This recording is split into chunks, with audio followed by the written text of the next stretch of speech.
Coucou, tu vas bien? Tous les jours, des chaussettes disparaissent et on va découvrir pourquoi.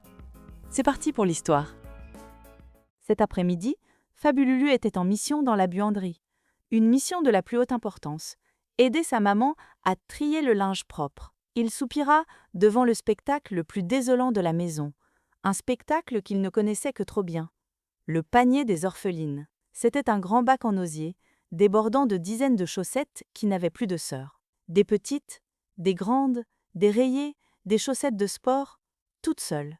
Mais ce n'est pas possible. Où est-ce qu'elles passent? Il manque encore une chaussette de sport spéciale tennis de table porte-bonheur. La machine à laver doit avoir un appétit d'ogre. C'est alors qu'il entendit un petit bruit. Un chouinement de tissu venant de l'espace étroit entre le mur et le sèche-linge. Il se pencha, pensant y trouver une souris. Et il le vit. Ce n'était pas une souris, c'était un petit être pas plus haut que sa main. Il avait une barbe broussailleuse faite de peluche de pull, des yeux brillants comme des boutons de nacre, et il portait un petit gilet fait d'une vieille lingette anti-décoloration. Il était en train de s'essuyer le front avec une minuscule chaussette de bébé. C'était un muche. « Hé !» dit Fabululu. Le mouche sursauta si fort qu'il lâcha sa précieuse trouvaille, la chaussette de tennis de table porte-bonheur de Fabululu. Fichtre diantre pelote de laine, silence, humain, tu perturbes mon travail de redistribution. Je suis Filoche, le mouche des chaussettes, et je rétablis la justice. La justice, s'étonna Fabululu. En volant mes chaussettes? En vous empêchant d'en avoir trop, rétorqua Filoche.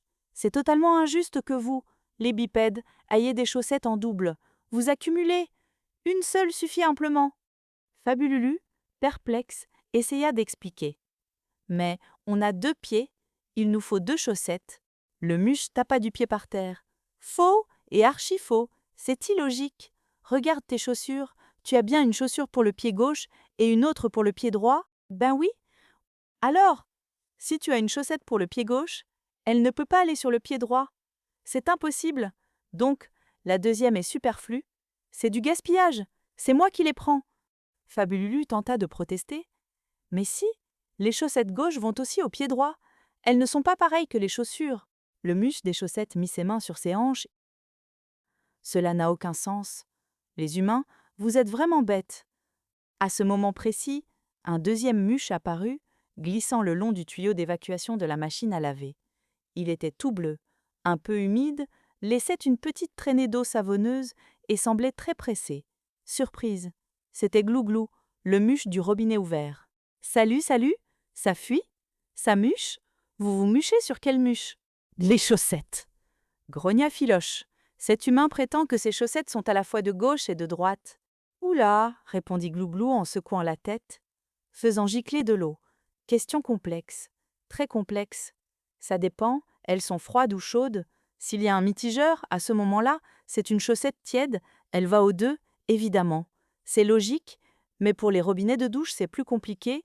La pression, le débit, faut demander l'avis aux muches de l'Assemblée nationale. Aussitôt, un troisième muche sortit de la poche du jean de Fabululu qui attendait d'être lavé.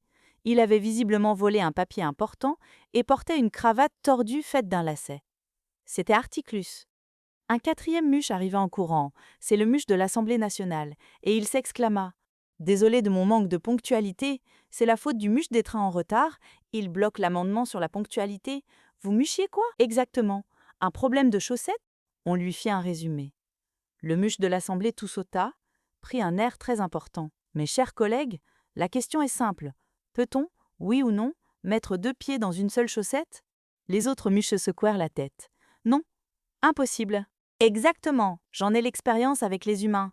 C'est physiquement, légalement et moralement impossible.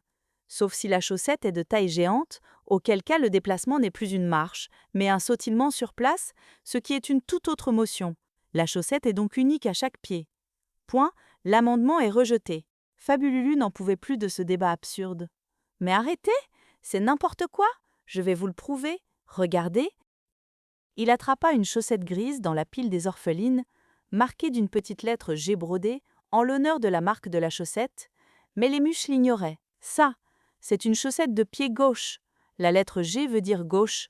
Il s'assit par terre et l'enfila sur son pied droit. Et miracle, La chaussette s'enfila parfaitement. Et voilà, une chaussette gauche sur un pied droit. Qu'est-ce que vous dites de ça? Les muches Robinet et Assemblée regardèrent Philoche, le muche des chaussettes. Puis ils éclatèrent de rire. Ha ha ha! Philoche devint tout rouge. Ok, bon, ça peut arriver à n'importe qui. Fabululu ne comprenait pas. Mais qu'est-ce qui vous fait rire? Le muche de l'Assemblée s'exclama. C'est pourtant évident, mon pauvre, c'est toi qui ne comprends rien. Le muche des chaussettes ne connaît même pas sa droite de sa gauche. Ha ha, c'est une chaussette droite avec une lettre D que tu as mise sur ton pied gauche. Car la lettre G ressemblait à une lettre D mal faite, et ils avaient mal identifié le pied de Fabululu. Fabululu, consterné par la situation, regarda son pied. C'était bien son pied droit. Mais non, c'est mon pied droit. Tenez, regardez. Fou de rage, il arracha la chaussette de son pied droit et, pour leur prouver que ça marchait dans les deux sens, il l'enfila sur son pied gauche. Surprise. Le silence tomba. Un silence total. Les trois muches restèrent bouche bée. La chaussette allait aussi parfaitement à l'autre pied. Ce fut le muche du robinet qui parla le premier, d'un ton plein d'une immense pitié. « Oh, pauvre garçon, je comprends tout. Maintenant, c'est terrible. » Fabululu. « Mais de quoi ?» Articlu secoua la tête. « C'est d'une tristesse. Il a deux pieds gauches. Il doit se lever du mauvais pied, tous les jours. Je compatis. » Glouglou posa une main humide sur l'épaule de Philoche. « Désolé, mon vieux, on t'a jugé trop rapidement. Ta théorie était bonne. C'est l'humain qui est défectueux. » Fabululu, fatigué par cette logique implacable, se leva d'un bond. « J'en ai marre de vous. Vous êtes fous. Maman, viens voir. » Il sortit de la buanderie. « Viens, maman, j'ai un truc, enfin, un muche, non, 3 muches, à te montrer. » Il revint dans la pièce, tirant sa maman par la main. « Regarde, ils sont là, derrière le sèche-linge. » Surprise, mais il n'y avait plus personne. Les muches avaient disparu. Par contre, à la place où ils se tenaient, il y avait une montagne de chaussettes orphelines bien plus haute que celle du panier. Des chaussettes de toutes les couleurs, de toutes les tailles, s'entassaient jusqu'au plafond. La maman de Fabululu mit les mains sur ses hanches, ébahie. « Fabululu, mais c'est merveilleux, c'est la caverne d'Ali Baba des chaussettes. Tu as retrouvé toutes celles que je cherchais depuis des mois. Merci mon chéri. » Elle commença à les ramasser. « Vite, allons chercher le grand panier des orphelines, pour ranger tout ça. » Mais en se tournant vers le coin de la pièce, le panier des orphelines lui-même avait disparu. Fabululu ne le savait pas encore. Mais pendant qu'il était parti chercher sa maman, le muche des muches perdues était passé.